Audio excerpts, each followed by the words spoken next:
عملنا فطير النهارده فقلنا نشارككم الطريقه حاجه كده منتهى السهوله. اللهم بارك، انا عملته معاكم كذا مره على القناه. بصوا الطريقه بتاعته عامله ازاي، يعني مفيش اسهل من كده. انا عملته معاكم كذا مره او كذا طريقه ليه، والطريقه دي طبعا ممكن شويه بتبقى صعبه عليكم، بس بجد لو ايديكم اخدت عليها هتبقى من اسهل الطرق معاكم وبتنجز يعني بتعمل ما شاء الله اكبر كميه في وقت قصير جدا جدا اللي ايديها بتاخد على شغله. بما اني نفسنا في الفطير واليومين دول شتا بقى، وهو الفطير عايز الشتا، فقلت لاختي انا نفسي في فطير. راحت قالت لي طيب اعجنيهم عندك بما انك عندك عجان، وتعالي هنعملهم هنا مع بعض. هفردهم لك، مش هياخدوا معايا نص ساعة وهيكون الكمية كلها جاهزة. حطيت هنا 4 كيلو من الدقيق، وحطيت عليهم رشة ملح 10 جرام او 5 جرام، ويفضل ان انتي ما تكتريش في الملح علشان بيعمل عرق جامد في العجين ولازم تستنيه كتير على ما يريح. وكمان نزلت عليهم ب100 جرام من السكر، وده اختياري، عايزة تقللي براحتك عايزة تزودي براحتك خالص خالص. يعني ده لمجرد ان هي خطوة بتدي طعم كده للعجينة، حتى لو ما اكلتيش بيها مش او اكلتي بيها مربى او عسل اسود ممكن تاكليه على كده بالحاف. طبعا انا هنا شغلت العجان وما حطيتش كمية المية. الاول حطيت نص لتر من المية، طبعا دول اللهم بارك 4 كيلو، فطبعا هياخدوا اكتر من كده. فنزلت بالمية شوية شوية. طيب ليه؟ علشان المية نزولها شوية شوية على العجين بتخليه يعمل عرق حلو جدا جدا، وفي نفس الوقت بيكون له نتيجة مهولة. بصي ده شكل او قوام العجينة في الاخر بعد ما خلصت، بتلزق وطرية جدا. دي طبعا عجينة الفطير اللي مش الناس اللي مش بتحبها تريح كتير. حطيت عليها شوية زيت وشغلت عليها العجان تاني لحد ما اتلمت كده معايا، وزي ما انتوا شايفين اخدت العجين بقى وغلست على اختي ورحت لها قلت تفردهم مش بياخدوا معاها بما اني تعبانة ويعني مش حمل ان انا يعني اقف كتير وكده. فوديتها لها قلت تفردها مش هتاخد معاها يعني وقت طويل، بما انها العجينة ما شاء الله اللهم بارك مريحة وطرية زي ما انتوا شايفين. الا 4 كيلو راموا معانا زي ما انتوا شايفين كده. بسم الله ما شاء الله. الكرة من دول يعني قولي نص كيلو، هي لقيتهم مش متوازنين فرجعت قطعتهم تاني او وزنتهم تاني ورجعتهم تاني في صينية مدهونة زيت عشان يبقوا كلهم قد بعض. وابتدت بقى على الرخامة بتاعة المطبخ بتاعتها، يعني مفيش فيها اي مشكلة على مطبخك العادي، مش شرط تبقى رخامة او مكان واسع تفردي فيه. الرخامة بتاعة المطبخ بتاعتك وحطيتهم كده ابتدت تفرد، وزي ما انتي شايفة هتشد من الجناب وكمان هتدهن سمنة وتطبق. طبعا انا المقطع الجاي هيبقى اوضح لاني انا هنا صورتها متأخر كانت هي ابتدت. بس اللهم بارك، كل ما تسيبي العجينة تريح كل ما هتاخدي نتيجة مهولة ومش هتتعبك ولا هتاخد معاكي وقت خالص خالص في الفرد. يلا هتبتدي واحدة تانية، هي خلصت دي اهي، وهتدهن لها الصينية سمنة وتحطها، وما بين الطبقات لازم تدهني سمنة بس ما تكتريش عشان ما تخليش النفس تجزع وما تقليش عشان تدي توريقة حلوة. ادي اهي واحدة من اولها بصي عليها بما انها مريحة. بصي اللهم بارك تفردها بتتفرد معاها بمنتهى السهولة. حجم الكورة من دي يعني نص كيلو دقيق صافي قبل ما يتعمل، يعني هما الا 4 كيلو اللهم بارك اللهم بارك طلعوا 8 فطرات، وواحدة صغننة كده كانت للعيال. بس في المعتاد الواحدة بتبقى نص كيلو. فانتي لو عندك مطبخ كده كبير او الرخامة بتاعت مطبخك او عندك مكان تفردي فيه اعملي الواحدة نص كيلو وخلاصي، بدل ما تعملي كور صغيرة صغيرة وتتعبي جدا من الوقفة من كتر الفرد.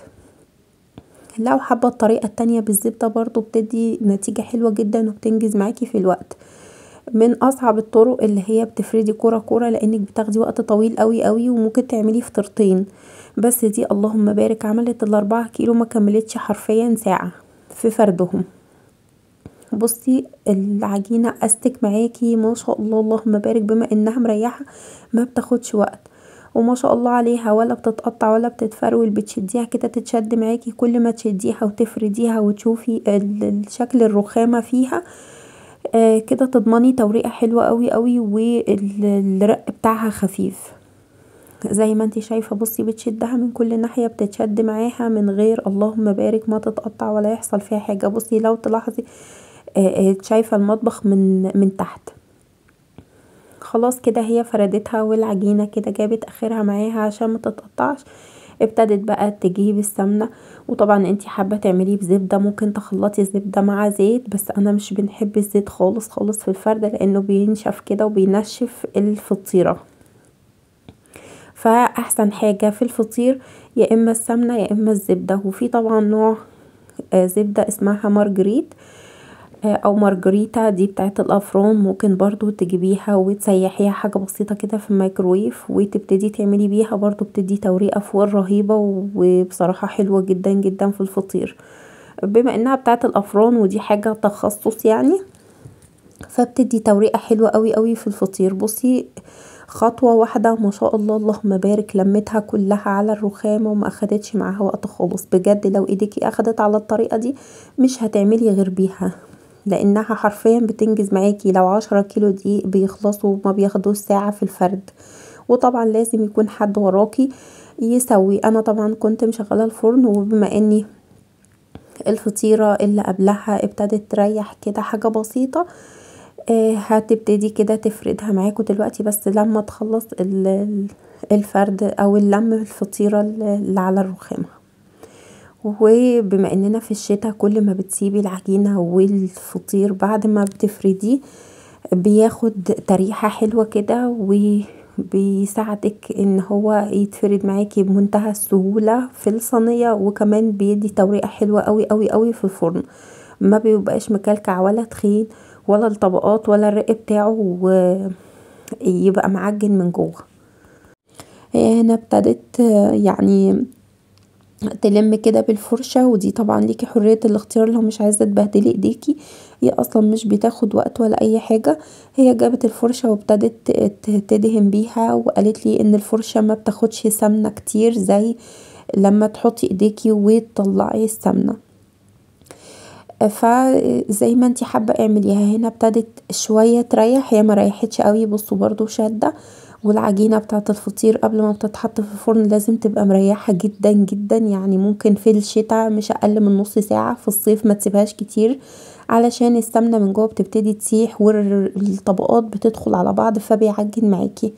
لكن في الشتاء لازم تسيبي الفطير يريح معاكي قوي علشان خاطر يدي توريقه حلوه قوي قوي من جوه، وكمان السمنه بتنشف فيه بتجمد.